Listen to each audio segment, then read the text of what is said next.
Hello प्यारे बच्चों, एक बार फिर से आप सभी का स्वागत है गुरुकुल परिसर यूट्यूब चैनल पे। बच्चों, ये हमारी थर्ड क्लास है चैप्टर नंबर 5 लाइट एनर्जी की।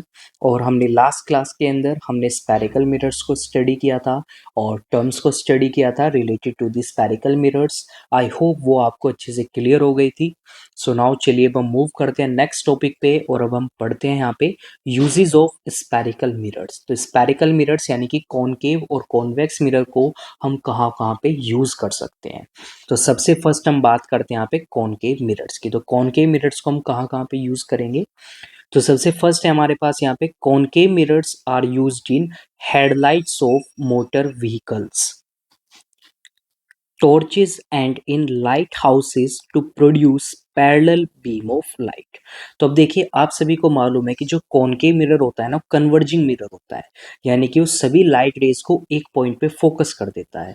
तो अब क्या होता है, जो हेडलाइट्स होती है कार्स की, मोटर व्हीकल्स की, या जो टॉर्चेस होती है हमारी, या लाइट हाउस होती है, तो उनके जो सरफेस होता है यानी कि बैक साइड में क्या लगी होती है, वहाँ पे कॉनकेव मिरर लगा होता है। तो जैसे ही बल्ब से लाइट इन पे फॉल करेगी तो क्या होगा, ये कॉनकेव मिरर उन लाइट को एक पॉइंट पे फोकस कर देंगे और क्या प्रोड्यूस करेंगे, एक पैरेलल बीम ऑफ लाइट को प्रोड्यूस करेंगे। Next, concave mirrors are also used by dentist to observe the teeth of patients as they give an enlarged view. Doctors also use concave mirrors, reflectors to examine eyes, ears and throats. तो अब देखिए, जो dentist होते हैं या जो doctors होते हैं, जो स्पेशलिस्ट होते हैं आईज के, ईयर्स के या थ्रोट के, तो वो सभी क्या करते हैं, कॉनकेव मिरर्स का यूज करते हैं। क्यों? क्योंकि ये कॉनकेव मिरर क्या करता है, लाइट को फोकस करता है एक पॉइंट पे, तो ये एक एनलार्ज्ड व्यू प्रोड्यूस करता है किसी भी गिवन पर्टिकुलर पॉइंट का। जिससे कि जो ऑर्गन्स है वो और अच्छे से क्लियरली विजिबल हो जाती हैं डॉक्टर्स के लिए। नेक्स्ट, कॉनकेव मिरर्स को एक शेविंग मिरर की तरह भी यूज किया जाता है। क्यों? क्योंकि ये बहुत ही क्लियर व्यू प्रोवाइड करता है। नेक्स्ट, लार्ज कॉनकेव मिरर्स को यूज किया जाता है लाइट को कंसंट्रेट करने के लिए एक जगह पे, जिससे कि वो हीट प्रोड्यूस करें। कहाँ पे? जो हमारी सोलर फर्नेसेस या सोलर गैजेट्स होते हैं, यानी कि जो सनलाइट से चलने वाली जो हमारी भट्टियां होती है ना, तो उनमें क्या लगे होते हैं, बहुत बड़े बड़े कॉनकेव मिरर्स लगे होते हैं। तो ये मिरर्स क्या करते हैं, सनलाइट को एक पॉइंट पे फोकस करते हैं। तो जब बहुत सारी रेज एक पॉइंट पे फोकस होंगी तो वो वहां पे क्या करेंगी, एक पर्टिकुलर पॉइंट पे टेम्परेचर को क्या कर देंगी, इंक्रीज कर देंगी। नेक्स्ट, जो हमारे एस्ट्रोनॉमिकल टेलीस्कोप्स होते हैं, उनके अंदर भी एक लार्ज कॉनकेव मिरर यूज्ड होता है। क्यों? क्योंकि वो क्या करता है, पैरेलल रेज को कलेक्ट करता है, जो कहाँ से आ रही है, ऑब्जेक्ट से आ रही है, स्टार से, प्लैनेट से, बहुत ही दूर से, बहुत वेरी फार डिस्टेंस से, तो जिससे कि उनकी क्लियर हमें इमेज मिल सके। तो टेलीस्कोप्स के अंदर भी हम कौन सा मिरर यूज करते हैं, कॉनकेव मिरर यूज करते हैं। आई होप बच्चों आप सभी को अच्छे से समझ में आ गए हैं कॉनकेव मिरर्स के यूजेस। नाउ चलिए अब हम बात करते हैं कॉन्वेक्स मिरर के यूजेस की। कॉन्वेक्स मिरर को हम कहाँ कहाँ पे यूज करेंगे, कैसे हम यूज करेंगे। तो सबसे फर्स्ट हमारे पास आता है the rear view mirrors fitted on the sides of a vehicle usually help the driver to see the vehicles approaching from behind. तो आपने देखा होगा, जो हमारी व्हीकल्स होती हैं, फोर व्हीलर्स या टू व्हीलर्स होती हैं हमारी, तो उनमें साइड मिरर्स लगे होते हैं। तो जो वो साइड मिरर्स होते हैं ना, वो हमारे बेसिकली कॉन्वेक्स मिरर्स होते हैं। क्यों? क्योंकि अब देखिए, हमने पढ़ा है कि कॉन्वेक्स मिरर कैसे होते हैं, डाइवर्जिंग मिरर्स होते हैं। तो जिससे क्या होता है ना, कि ये जो ड्राइवर होते हैं ना, ड्राइवर को एक एनलार्ज व्यू देते हैं, साथ ही साथ में ये एक अच्छे से क्लियरली क्या करते हैं, जो भी व्हीकल्स पीछे से आ रही है तो उनका एक क्लियर व्यू प्रोवाइड करते हैं। Because these mirrors are convex mirrors and this mirror can be use to see a much larger area than the area covered by a plane mirror. तो एक बहुत ही लार्ज व्यू प्रोवाइड करते हैं, जिससे कि जो पीछे व्हीकल्स हैं वो अच्छे से वहां पे क्या हो जाए, विजिबल हो जाए।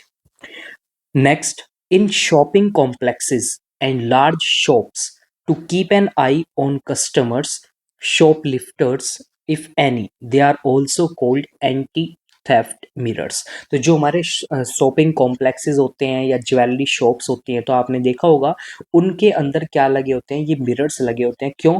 क्योंकि एक बहुत ही एनलार्ज व्यू प्रोवाइड करते हैं।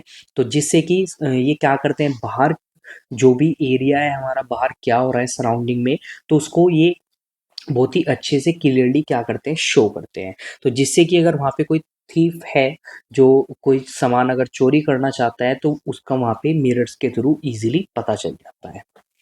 नाउ इन स्ट्रीट लैंप्स, तो जो हमारे स्ट्रीट लैंप्स होते हैं, तो उनमें भी कॉन्वेक्स मिरर ही हमारे यूज होते हैं। क्यों? क्योंकि ये क्या करते हैं, जो भी लाइट होगी ना, उसको एक बहुत बड़े वाइड एरिया पे क्या कर देंगे, ये ट्रांसमिट कर देंगे। तो जिससे कि लाइट बहुत ज़्यादा बड़ी एरिया पे क्या करेगी, फॉल करेगी, और वहाँ पे क्या हो जाएगा, एक ब्राइट लाइट को वो क्या करेंगे, फॉर्म करेंगे। सो ये हमारे कॉन्वेक्स मिरर के क्या थे, यूजेस थे। सो आई होप आप सभी को यूजेस अच्छे से क्लियर हो गए हैं, समझ में आ गए हैं। नाउ अब हम बात करते हैं next, rules for obtaining images formed by concave mirror. तो अब हम रूल्स की बात करते हैं। तो बेसिकली फोर रूल्स हैं हमारे, फोर रूल्स कॉनकेव मिरर के लिए हैं, और वही सेम रूल्स हमारे कॉन्वेक्स मिरर के लिए होते हैं। बस वहाँ पे क्या हो जाता है, मिरर का सरफेस चेंज हो जाता है, बाकी रूल्स हमारे सेम ही रहते हैं। सो चलिए अब हम बात करते हैं यहाँ पे फर्स्ट रूल की। तो ध्यान से आपको इसका रे डायग्राम समझना है, बिकॉज अगर आपके फोर रूल्स अच्छे से क्लियर हो गए, देन आगे जो आप रे डायग्राम्स बनाओगे फॉर द इमेज फॉर्मेशन, तो वो भी बहुत ईजिली आप फिर कर पाओगे। सो चलिए देखते हैं हम यहाँ पे फर्स्ट रूल को। तो फर्स्ट रूल में हमें बोला है, a ray of light which is parallel to the principal axis of a concave mirror passes through its focus after reflection from the mirror. तो क्या मतलब हुआ इसका? तो हमारे पास यहाँ पे ये कॉनकेव मिरर है। सो इस कॉनकेव मिरर में आप देख सकते हैं कि एक ये हमारा प्रिंसिपल एक्सिस हो गया, और ये हमारे यहाँ पे क्या है, एक रे है।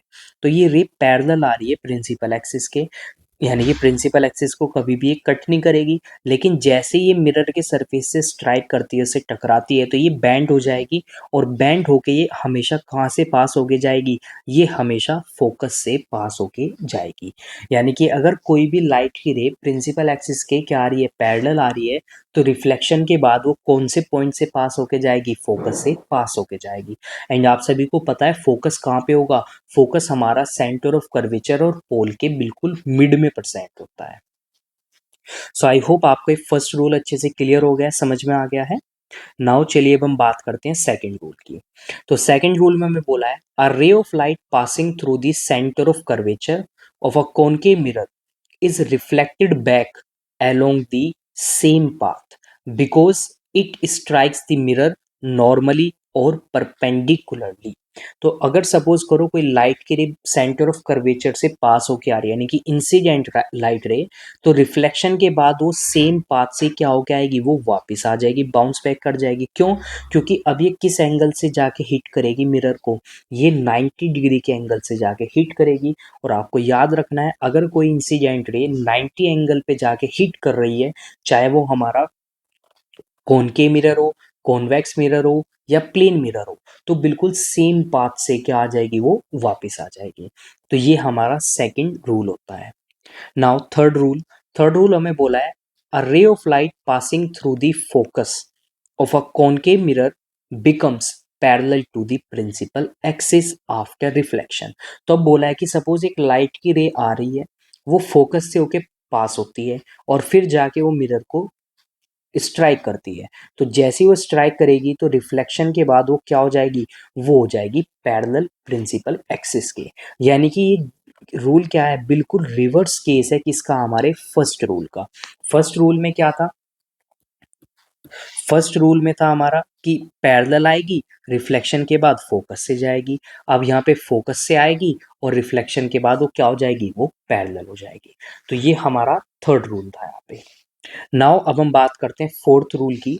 सो फोर्थ रूल में बोला है हमें, a ray of light which is incident at the pole of a concave mirror is reflected back making the same angle with the principal axis. तो अगर कोई लाइट की रे डायरेक्ट जाके कहाँ पे फॉल करती है, कहाँ पे स्ट्राइक करती है, पोल पे जाके अगर वो स्ट्राइक करती है तो जिस एंगल से वो पोल पे जाके स्ट्राइक करेगी यानी कि एंगल ऑफ इंसिडेंस हो जाएगा, तो उसी सेम एंगल से वो क्या होगी, सेम एंगल से वो रिफ्लेक्शन के बाद पास होके जाएगी, यानी कि एंगल ऑफ रिफ्लेक्शन यहाँ पे क्या होगा, सेम होगा किसके, एंगल ऑफ इंसिडेंस के।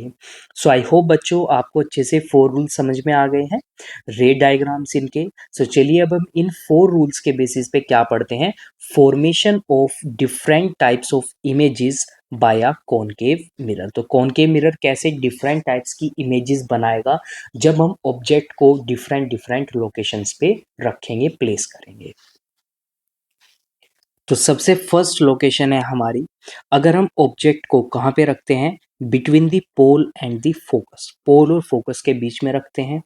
सेकंड केस होगा अगर हम ऑब्जेक्ट को कहाँ पे रखेंगे, फोकस पे रखेंगे। थर्ड होगा अगर हम ऑब्जेक्ट को फोकस और सेंटर ऑफ कर्वेचर के बीच में रखते हैं। फोर्थ होगा अगर हम ऑब्जेक्ट को कहाँ पे रखेंगे, सेंटर ऑफ कर्वेचर पे रखेंगे। एंड फिफ्थ होगा अगर हम उसको beyond the centre of curvature रखते हैं, यानी कि सेंटर ऑफ कर्वेचर से के पीछे आप बोल सकते हैं या फिर आप लेफ्ट साइड में बोल सकते हैं। और सिक्स्थ होगा जब हमारा ऑब्जेक्ट बहुत ही ज़्यादा दूर होगा, यानी कि आप बोल सकते हैं कि वो इन्फिनिटी पे होगा, यानी कि हमें ऑब्जेक्ट मालूम नहीं है कहाँ पे है, बट उससे क्या आ रही है, लाइट रेज आ रही है हमारी। सो अब आपको हमेशा याद रखना है, तो यहाँ पे फिगर 5.21 को आप देख सकते हैं। तो ये हमारा क्या हो गया यहाँ पे, ये हमारा कॉनकेव मिरर हो गया, ये पॉइंट पोल होता है, फिर पोल और सेंटर ऑफ कर्वेचर के बीच में फोकस आता है, और इधर लेफ्ट साइड में हमारा इन्फिनिटी होता है। पोल और सेंटर ऑफ कर्वेचर के बीच का जो डिस्टेंस है उसको हम रेडियस ऑफ कर्वेचर बोलते हैं। पोल और फोकस के बीच का जो डिस्टेंस है वो हमारा क्या होता है, फोकल लेंथ होता है। तो चलिए सबसे फर्स्ट हम केस की यहाँ पे बात करते हैं। तो सबसे फर्स्ट केस है हमारा यहाँ पे, so image formed by a concave mirror when the object is placed between pole and focus of the mirror, यानी कि ऑब्जेक्ट को हमने P और F के बीच में रखा हुआ है। सो अब आप यहाँ पे देख सकते हैं ये हमारा प्रिंसिपल एक्सिस हो गया, ये हमारा कॉनकेव मिरर हो गया, और हमने ये ऑब्जेक्ट है A B. So A B object को हमने कहाँ पे रखा हुआ है, फोकस और पोल के बीच में रखा हुआ है। तो ये हमारा फोकस पॉइंट है, ये हमारा पोल है, तो इन दोनों के हमने बीच में रखा हुआ है। तो अब हम यहाँ पे 2 लाइट रे लेंगे, एक लाइट रे तो क्या होगी हमारी, पैरेलल होगी प्रिंसिपल एक्सिस के। तो अब आपको मालूम है कि अगर एक लाइट रे पैरेलल आ रही है प्रिंसिपल एक्सिस के, तो रिफ्लेक्शन के बाद वो कहाँ से पास होके जाएगी, वो फोकस से पास होके जाएगी। सेकंड रे हमने ली है किस डायरेक्शन में, सेंटर ऑफ कर्वेचर की डायरेक्शन में ली हुई है। तो अब आपको मालूम है कि अगर वो सेंटर ऑफ कर्वेचर की डायरेक्शन में जाएगी तो फिर वो उसी पॉइंट से क्या हो जाएगी, सेम बाउंस बैक होके आ जाएगी।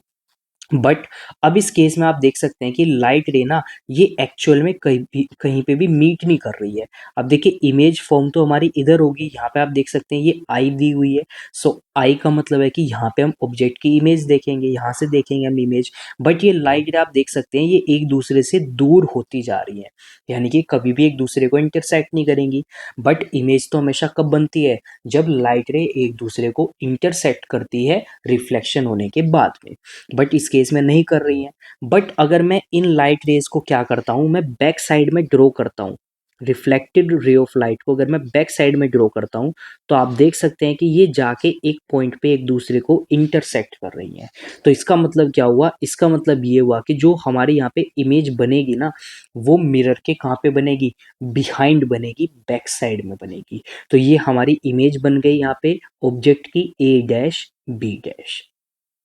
सो इस तरह से हमारी इमेज फॉर्मेशन होगी कब, जब हमारा ऑब्जेक्ट पोल और फोकस के बीच में रखा होगा। अब बेसिकली जो ये केस होता है ना कॉनकेव मिरर के लिए, ये एक एक्सेप्शन होता है, बिकॉज कॉनकेव मिरर इस तरह से कभी भी बिहेव नहीं करता है।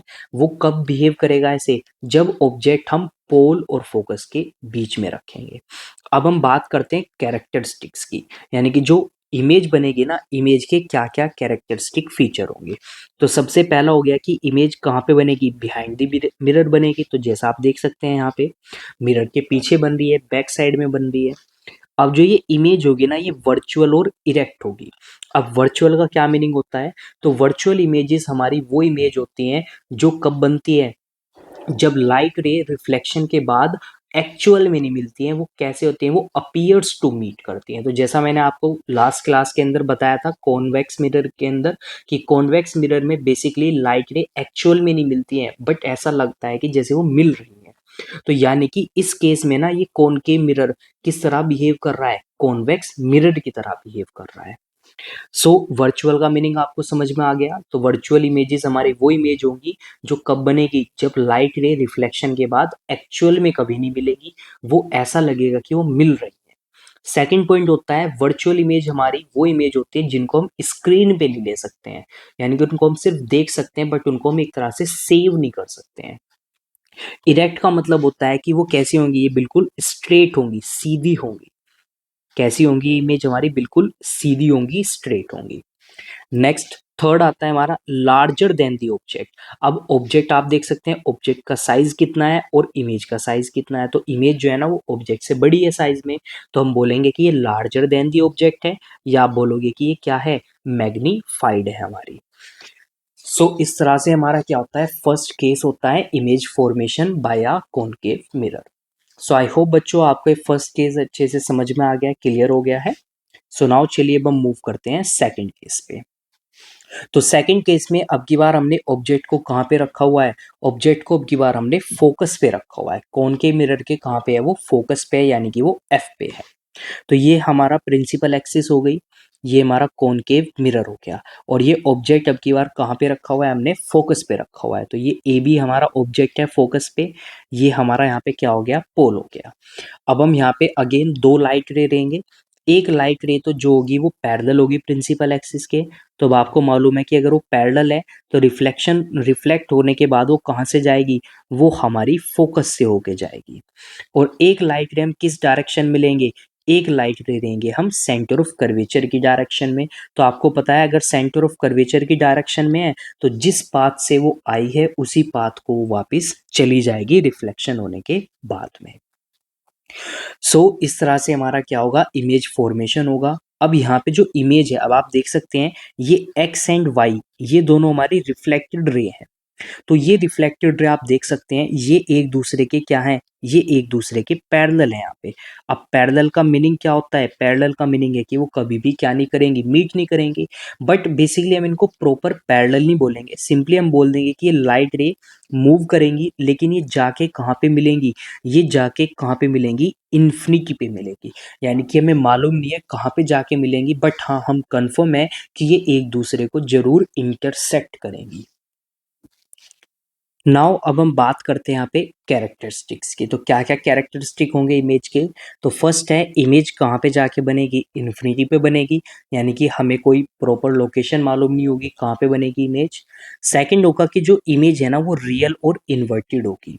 अब देखिए रियल का मीनिंग क्या होता है, तो रियल का मीनिंग होता है कि जब लाइट रे रिफ्लेक्शन के बाद एक्चुअल में एक दूसरे को मिलती हैं, एक्चुअल में इंटरसेक्ट करती हैं, तो तब हम बोलते हैं कि कौन सी इमेज बन रही है हमारी, रियल इमेज फॉर्म हो गई है हमारी।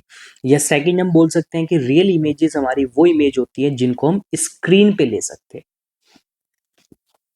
नेक्स्ट आता है इन्वर्टेड। तो इन्वर्टेड का मतलब हो जाएगा कि वो अपराइट क्या हो जाएंगी, वो अपराइट डाउन हो जाएंगी, यानी कि जो टॉप है वो तो ऑब्जेक्ट का क्या हो जाएगा इमेज में, बॉटम पे चला जाएगा, और जो बॉटम है ऑब्जेक्ट का वो कहाँ पे चला जाएगा, वो हमारा टॉप पे चला जाएगा इमेज में। यानी कि जो इमेज बनेगी ना हमारी यहाँ पे, वो ऑब्जेक्ट से कैसे होगी, वो उससे अपोजिट होगी, यानी कि उल्टी बनेगी हमारी। जैसे आप देख सकते हैं सपोज ये हमारा क्या है, ऑब्जेक्ट है। तो ऑब्जेक्ट में आप देख सकते हैं टॉप पे क्या है, एरो है। तो जो इमेज बनेगी ना इसकी वो इस तरह से बनेगी, यानी कि जो एरो है अब वो कहाँ पे चला गया, वो डाउन साइड में चला गया। नेक्स्ट पॉइंट है हाईली मैग्नीफाइड और हाईली एनलार्ज। तो जो इमेज आएगी ना वो ऑब्जेक्ट से काफी बड़ी होगी, वो एनलार्ज होगी। आई होप आपको ये सेकंड केस अच्छे से क्लियर हो गया, समझ में आ गया है। नाउ अब हम बात करते हैं थर्ड केस की। तो थर्ड केस में हमें बोला है कि अब की बार हमने ऑब्जेक्ट को कहाँ पे रखा हुआ है, फोकस और सेंटर ऑफ कर्वेचर के बीच में रखा हुआ है, यानी कि एफ और सी के बीच में हमने अब की बार क्या रखा हुआ है, अपने ऑब्जेक्ट को रखा हुआ है। चलिए देखते हैं हम। तो ये हमारा यहाँ पे कॉनकेव मिरर हो गया, और ये हमारा प्रिंसिपल एक्सिस हो गया। अब ऑब्जेक्ट हमने कहाँ पे रखा हुआ है, तो ये हमारा ऑब्जेक्ट है ए बी, किसके बीच में है ये, सेंटर ऑफ कर्वेचर और फोकस के बीच में है हमारा ऑब्जेक्ट ए। अब हमें यहाँ पे क्या करना है, दो लाइट की रे लेनी है। तो एक लाइट की रे हमारी पैरेलल जाएगी प्रिंसिपल एक्सिस के, तो आपको मालूम है रिफ्लेक्शन के बाद ये कहाँ से पास होके जाएगी, ये हमारी फोकस से पास होके जाएगी। एक लाइट की रे हमें लेनी है किस डायरेक्शन में, सेंटर ऑफ कर्वेचर की डायरेक्शन में लेनी है। तो अब आपको मालूम है कि ये उसी सेम पाथ से पास होके जाएगी। तो रिफ्लेक्शन के बाद आप देख सकते हैं दोनों रे जाके कहाँ पे मीट कर रही हैं, एक पॉइंट पे जाके मीट कर रही हैं, इंटरसेक्ट कर रही हैं। तो इसी पॉइंट पे हमारी क्या बन जाएगी, इमेज बन जाएगी। तो ये हमारी यहाँ पे इमेज बन गई है ए डैश बी डैश। तो इमेज कहाँ पे बनी हमारी, ये बनी है beyond the centre of curvature, because centre of curvature तो हमारा यहाँ पे है और इमेज हमारी यहाँ पे बन रही है। सो आई होप बच्चों आपको अच्छे से रे डायग्राम समझ में आ गया है। सो चलिए अब हम बात करते हैं कैरेक्टरिस्टिक फीचर्स की। तो क्या क्या इमेज के यहाँ पे कैरेक्टरिस्टिक फीचर होंगे। तो सबसे पहला हो गया कि जो इमेज बनी वो बनी है beyond the centre of curvature. Image हमारी कैसी होगी, रियल एंड इन्वर्टेड होगी। तो रियल इन्वर्टेड मैंने आपको भी लास्ट केस के अंदर समझाया कैसी इमेज होगी हमारी, लार्जर देन दी ऑब्जेक्ट, या आप बोलोगे मैग्नीफाइड होगी। तो जैसा आप देख सकते हैं ये हमारा साइज है ऑब्जेक्ट का और ये साइज है हमारा इमेज का। तो इमेज काफी बड़ी है किससे, ऑब्जेक्ट से। तो ये हमारा यहाँ पे थर्ड केस था। अब हम बात करते हैं फोर्थ केस की। तो फोर्थ केस में अब की बार हमने ऑब्जेक्ट को कहाँ पे रखा हुआ है, अब की बार हमने उसको सेंटर ऑफ कर्वेचर पे रखा हुआ है, यानी कि सी पे रखा हुआ है। तो ये हमारा कॉनकेव मिरर हो गया, ये हमारा प्रिंसिपल एक्सिस हो गया, और यहाँ पे ये हमने ऑब्जेक्ट रखा हुआ है अपना ए बी। तो अब की बार हमें क्या लेना है, दो लाइट की रे लेनी है। तो पहले वाली तो बिल्कुल पैरेलल जाएगी प्रिंसिपल एक्सिस के, तो पैरेलल जाएगी तो इसका मतलब ये रिफ्लेक्शन के बाद कहाँ से पास होगी, ये फोकस से पास होके आएगी। सेकंड रे हमें कहाँ से लेके जानी है, फोकस से लेके जानी है। तो अब आपको पता है कि फोकस से अगर ये जाएगी तो रिफ्लेक्शन के बाद ये पैरेलल हो जाएगी प्रिंसिपल एक्सिस के। तो अब आप देख सकते हैं ये दोनों लाइट रे एक दूसरे को आके क्या कर रही हैं, इस पॉइंट पे इंटरसेक्ट कर रही हैं, यानी कि सेंटर ऑफ कर्वेचर के ही डायरेक्शन में वो इंटरसेक्ट कर रही हैं। तो यहाँ पे ये हमारी इमेज बन गई ए डैश बी डैश। तो अब आप देख सकते हैं यहाँ पे जैसे आपको रे डायग्राम से ही मालूम चल रहा है कि जो इमेज है वो सेंटर ऑफ कर्वेचर पे बन रही है और सेम साइज की है और कैसी है, रियल एंड इन्वर्टेड है। तो ये हमारे यहाँ पे कैरेक्टरिस्टिक फीचर्स हो गए कि जो इमेज है वो सेंटर ऑफ कर्वेचर पे बनेगी, रियल एंड इन्वर्टेड होगी और सेम साइज की होगी, जो साइज हमारा किसका है, ऑब्जेक्ट का है। सो आई होप आपको ये फोर्थ केस भी अच्छे से समझ में आ गया है, क्लियर हो गया है। नाउ अब हम मूव करते हैं फिफ्थ केस पे। तो फिफ्थ केस का मतलब है कि अब की बार हमने ऑब्जेक्ट को कहाँ पे रखा हुआ है, beyond the centre of curvature रखा हुआ है, सेंटर ऑफ कर्वेचर के पीछे रखा हुआ है। तो देखते हैं रे डायग्राम। तो ये हमारा यहाँ पे कॉनकेव मिरर हो गया, ये प्रिंसिपल एक्सिस हो गया हमारा, ये सेंटर ऑफ कर्वेचर है हमारा, फोकस हो गया और ये पोल हो गया, और ऑब्जेक्ट हमने यहाँ पे रखा हुआ है बियॉन्ड सेंटर ऑफ कर्वेचर। तो अब आपको यहाँ पे दो लाइट रे लेनी है। तो एक लाइट रे तो हमारी पैरेलल होगी प्रिंसिपल एक्सिस के। तो अब आपको मालूम है पैरेलल है तो इसका मतलब ये कहाँ से पास होके जाएगी, फोकस से पास होके जाएगी। और दूसरी लाइट रे हमें कहाँ से पास करानी है, सेंटर ऑफ कर्वेचर से पास करानी है। अब आपको मालूम है कि अगर वो सेंटर ऑफ कर्वेचर से पास होगी तो वो सेम पाथ से रिफ्लेक्शन के बाद वापस आएंगी। तो अब आप देख सकते हैं कि ये दोनों लाइटें एक दूसरे को इस पॉइंट पे क्या कर रही हैं, इंटरसेक्ट कर रही हैं। तो यहीं पे हमारी क्या बन जाएगी, इमेज बन जाएगी ए डैश बी डैश। नाउ अब कैरेक्टरिस्टिक की बात करते हैं। तो इमेज कहाँ पे बन रही है हमारी, सेंटर ऑफ कर्वेचर और फोकस के बीच में बन रही है। नेक्स्ट, रियल एंड इन्वर्टेड है हमारी। और थर्ड पॉइंट होगा, अब ये देखिए ऑब्जेक्ट से छोटी हो गई है साइज में, तो यानी कि यहाँ पे अब हम वर्ड यूज करेंगे डिमिनिस्ड। तो ये हमारे यहाँ पे इसके कैरेक्टरिस्टिक फीचर दिए हुए हैं। पहला तो क्या होगा, फोकस और सेंटर ऑफ कर्वेचर के बीच में होगी, रियल एंड इन्वर्टेड होगी और स्मॉलर देन दी ऑब्जेक्ट होगी। और इसके लिए हम यहाँ पे एक वर्ड यूज करते हैं डिमिनिस्ड। तो डिमिनिस्ड का मतलब है स्मॉलर इन साइज। तो ये हमारा यहाँ पे फिफ्थ केस था। तो आई होप आपको ये फिफ्थ केस भी अच्छे से समझ में आ गया है, क्लियर हो गया है। नाउ अब हम बात करते हैं सिक्स्थ केस की। तो सिक्स्थ एंड लास्ट केस है हमारा ये, when the object is at infinity. अब की बार ऑब्जेक्ट हमने कहाँ पे रखा हुआ है, इन्फिनिटी पे रखा हुआ है, यानी कि हमें मालूम नहीं है कि ऑब्जेक्ट कितनी दूर है मिरर से, बट हाँ उससे क्या आ रही है, लाइट रेज आ रही है। तो चलिए देखते हैं रे डायग्राम। तो ये हमारा कॉनकेव मिरर हो गया है, यहाँ पे प्रिंसिपल एक्सिस हो गई। तो अब देखिए दो लाइट की रे आ रही है हमारी, एक लाइट की रे आ रही है, तो जिस भी एंगल से आएगी ये सेम उसी एंगल से क्या होके चली जाएगी, पास होके चली जाएगी। और सेकंड आ रही है हमारी यहाँ पे, ये प्रिंस फोकस पे आके डायरेक्टली क्या कर रही है, हिट कर रही है, तो ये हमारी सेम एंगल से ये भी क्या हो जाएगी, पास होके चली जाएगी। तो अब आप देख सकते हैं दोनों इमेजेस, दोनों रेज एक दूसरे को एक पॉइंट पे यहाँ पे इंटरसेक्ट कर रही है, तो यहीं पे हमारी क्या बन जाएगी, इमेज बन जाएगी। तो अब की बार इमेज हमारी कहाँ पे बनेगी, ये बनेगी फोकस पे। अब फोकस कहाँ पे होगा, सेंटर ऑफ कर्वेचर और पोल के बीच में हो जाएगा। तो अब इसके कैरेक्टरिस्टिक फीचर्स की बात करते हैं। तो सबसे फर्स्ट होगा, इमेज कहाँ पे बनेगी, फोकस पे बनेगी, रियल एंड इन्वर्टेड होगी, much smaller than the object, या आप बोलोगे कि ये हाईली क्या होगी, डिमिनिस्ड होगी हमारी। सो ये हमारे क्या आ गए यहाँ पे, कैरेक्टरिस्टिक फीचर्स आ गए हैं इमेज के। सो यहाँ पे बच्चों हमारे कंप्लीट हो चुके हैं case, image formation by concave mirror. So I hope आपको सभी केसेस अच्छे से समझ में आ गए हैं। नाउ अब हम बात करते हैं यहाँ पे एक ओवरव्यू की, समरी की। तो जो इमेज फॉर्म हुई है कॉनकेव मिरर से, 6 केस हमने पढ़े, तो अब एक बार हम उनको रिवीजन करते हैं यहाँ पे और देखते हैं कि इनमें क्या कॉमन चीज हमें यहाँ पे दिख रही है। तो सबसे फर्स्ट हम बात करते हैं फर्स्ट केस की। तो जब हमारा ऑब्जेक्ट फोकस और पोल के बीच में था, तो इमेज कहाँ पे बनी थी, बिहाइंड द मिरर बनी थी। साइज कैसा था, एनलार्ज था। और इमेज कैसी थी हमारी, वर्चुअल एंड इरेक्ट थी, यानी कि जो नेचर था इमेज का वो कैसा था, वर्चुअल एंड इरेक्ट था। सेकंड था, जब हमने ऑब्जेक्ट को कहाँ पे रखा, फोकस पे रखा, तो इमेज कहाँ पे बनी हमारी, इन्फिनिटी पे बनी, यानी कि इमेज बनेगी जरूर लेकिन हमें पता नहीं है कहाँ पे बनी। साइज कैसा होगा इमेज का, हाईली एनलार्ज्ड हो जाएगा। नेचर कैसा होगा इमेज का, रियल एंड इन्वर्टेड हो जाएगी। थर्ड केस था हमारा, अब की बार हमने ऑब्जेक्ट को कहाँ पे रखा, between F and C, focus और सेंटर ऑफ कर्वेचर के बीच में रखा, तो इमेज कहाँ पे बनी हमारी, beyond C, centre of curvature से के पीछे बनी हमारी। साइज कैसा था इमेज का, एनलार्ज्ड बनी थी हमारी। नेचर कैसा था हमारा, रियल एंड इन्वर्टेड था। देन फोर्थ केस में हमने ऑब्जेक्ट को कहाँ पे रखा, सेंटर ऑफ कर्वेचर पे रखा, तो जो इमेज भी बनी हमारी सेंटर ऑफ कर्वेचर पे ही बनी। साइज कैसा था इमेज का, वो ऑब्जेक्ट के इक्वल था साइज में। नेचर कैसा है, रियल एंड इन्वर्टेड है।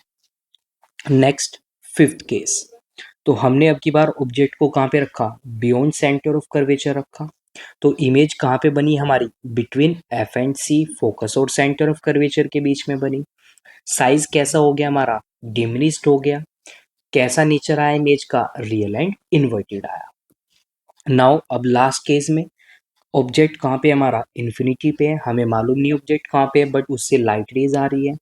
इमेज कहाँ पे बनी हमारी, फोकस पे बन गई। साइज कैसा आया इमेज का हमारा, हाईली डिमिनिश्ड आया, बहुत ज़्यादा छोटा आया साइज। और नेचर कैसा है हमारा, रियल एंड इन्वर्टेड आया।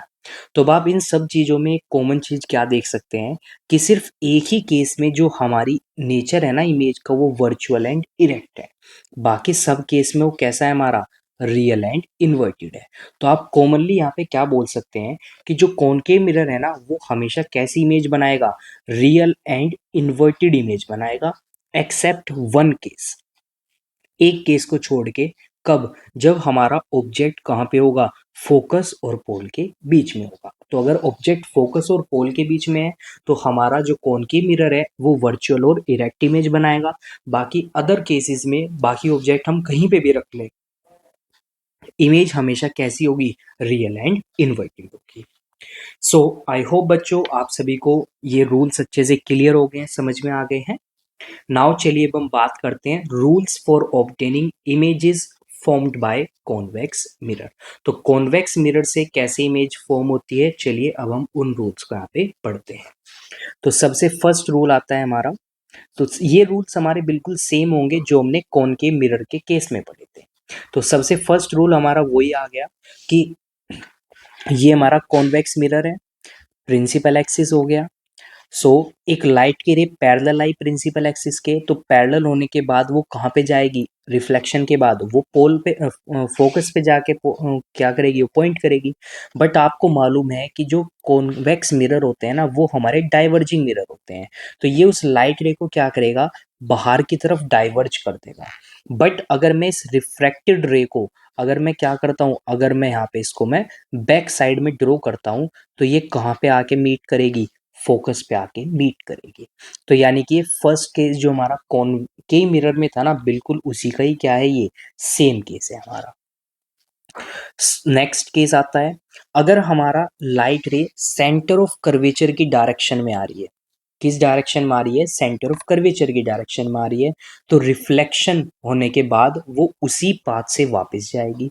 तो अब देखिए यहाँ पे सेंटर ऑफ कर्वेचर के थ्रू तो जाएगी नहीं, क्योंकि कैसा मिरर है हमारा, कॉन्वेक्स मिरर है। तो कॉन्वेक्स मिरर तो बाहर की तरफ क्या कर देगा, उसको बाहर की तरफ बेंड कर देगा। बट अगर मैं रिफ्लेक्टेड रे को क्या करता हूँ, बैक साइड में ड्रॉ करता हूँ, तो वो जाके सेंटर ऑफ कर्वेचर को क्या करेगी, पास करेगी। तो ये भी हमारा सेकंड रूल कॉनकेव मिरर का जो था वो बिल्कुल सेम था, बस यहाँ पे मिरर चेंज हो गया है, सिर्फ उसी का डिफरेंस है। थर्ड केस है हमारा कि अगर लाइट रे किस डायरेक्शन में आ रही है, फोकस की डायरेक्शन में आ रही है, यानी कि फोकस से पास होगी वो। बट कॉन्वेक्स मिरर है तो वो कभी भी फोकस से पास नहीं होगी रियल में। तो वो रिफ्लेक्शन के बाद क्या हो जाएगी, वो पैरेलल हो जाएगी। तो पैरेलल का मीनिंग क्या हुआ यहाँ पे, प्रिंसिपल एक्सिस के वो पैरेलल हो गई है। तो अगर मैं इसको बैक साइड में ड्रॉ करता हूँ ना, तो ये फोकस से होके क्या करेगी, पास करेगी। तो ये भी हमारा थर्ड रूल जो है ना वो सेम है दोनों कॉनकेव और कॉन्वेक्स मिरर में, बस डिफरेंस किसका आ रहा है, वो मिरर के सरफेस का आ रहा है। नाउ फोर्थ रूल आता है हमारा कि अगर लाइट रे डायरेक्टली किस पे फॉल कर रही है, पोल पे फॉल कर रही है एक एंगल के साथ में, तो वो सेम एंगल बना के क्या हो जाएगी, वो रिफ्लेक्ट करके वहां से चली जाएगी। तो ये भी फोर्थ रूल भी हमारा क्या है, बिल्कुल सेम है। सो आई होप आपको ये फोर रूल्स अच्छे से क्लियर हो गए हैं कॉन्वेक्स मिरर के केस में भी। तो बेसिकली दोनों सेम ही है हमारे, बस डिफरेंस किसका आ रहा है, मिरर का आ रहा है, सरफेस का डिफरेंस आ रहा है। कॉन्वेक्स में क्या होगा, रियल में लाइट रे वहां से पास नहीं करेगी, मीट नहीं करेगी, बट अपीयर्स ऐसा लगेगा जैसे वो वहां से पास कर रही है। नाउ अब यहाँ पे हम बात करते हैं image formation of image by a convex mirror. तो बेसिकली यहाँ पे दो केस ही है हमारे सिलेबस के अंदर। पहला केस है कि जो ऑब्जेक्ट है हमारा anywhere between pole and infinity, pole और इन्फिनिटी के बीच में कहीं पे भी हो सकता है, सेंटर ऑफ कर्वेचर पे भी हो सकता है, beyond centre of curvature, centre of curvature focus के बीच में, फोकस पे हो सकता है, फोकस और पोल के बीच में भी हो सकता है, वो कहीं पे भी हो सकता है। सेकंड होगा इन्फिनिटी पे, इन्फिनिटी पे हमें मालूम नहीं ऑब्जेक्ट कहाँ पे है, बट उससे क्या आ रही है, लाइट रे आ रही है। तो चलिए सबसे फर्स्ट केस हम देखते हैं। तो ये हमारा कॉन्वेक्स मिरर हो गया, प्रिंसिपल एक्सिस हो गया, और ये हमारा ऑब्जेक्ट हो गया ए बी।